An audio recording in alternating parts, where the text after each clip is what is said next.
Selamat datang di video pembelajaran kelas 6 SD, tema 3, Tokoh dan Penemuan. Subtema 2, Penemuan dan Manfaatnya, untuk muatan pelajaran, Ilmu Pengetahuan Alam.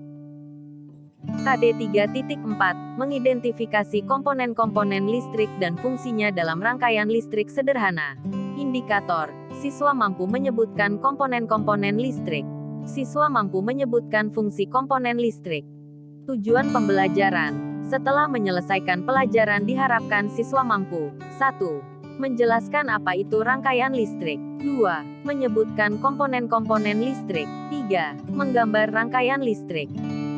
Ini adalah gambar beberapa alat-alat rumah tangga yang menggunakan arus listrik. Mungkin di rumah adik-adik pasti banyak lagi alat-alat rumah tangga yang menggunakan arus listrik. Rangkaian listrik adalah susunan alat-alat listrik yang dihubungkan dengan sumber listrik menjadi satu kesatuan sehingga menghasilkan arus listrik. Rangkaian listrik terdiri dari beberapa komponen. 1.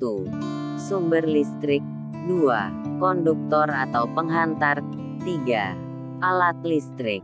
Komponen rangkaian listrik, batu baterai, sebagai sumber energi listrik, sakelar, sebagai alat yang dapat menyambung dan memutus arus listrik, lampu, mengubah energi listrik menjadi energi cahaya, kabel, sebagai konduktor yang mengalirkan arus listrik.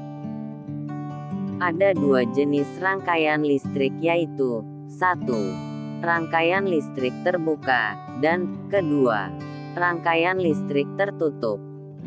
Rangkaian tertutup dibagi menjadi dua, yaitu rangkaian seri dan rangkaian paralel.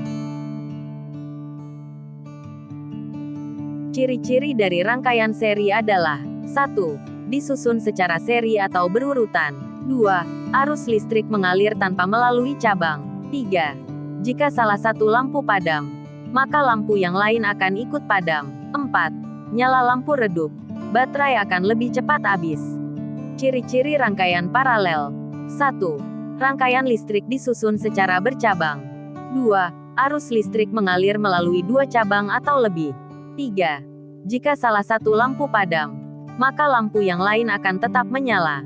4. Nyala lampu terang, baterai bertahan lama. Kelebihan pada rangkaian seri adalah 1. Kabel penghantar yang digunakan lebih sedikit. 2. Biaya membuat rangkaian lebih murah. Kekurangan pada rangkaian paralel adalah 1. Membutuhkan kabel penghantar yang lebih banyak. 2. Biaya pembuatan lebih mahal. Persamaan antara rangkaian seri dan rangkaian paralel adalah sebagai berikut.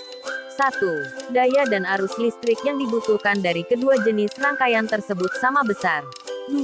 Kedua jenis rangkaian dapat digunakan secara bersama-sama. 3. Kedua jenis rangkaian listrik tersebut memiliki kesamaan hambatan. Hambatan listrik artinya kemampuan benda untuk menahan aliran arus listrik. Contohnya adalah, semakin panjang kabel maka hambatan isi trik akan semakin besar pula.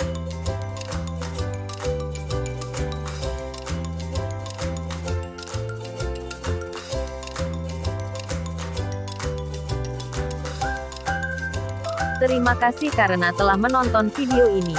Dan jangan lupa like, komen, share, dan subscribe.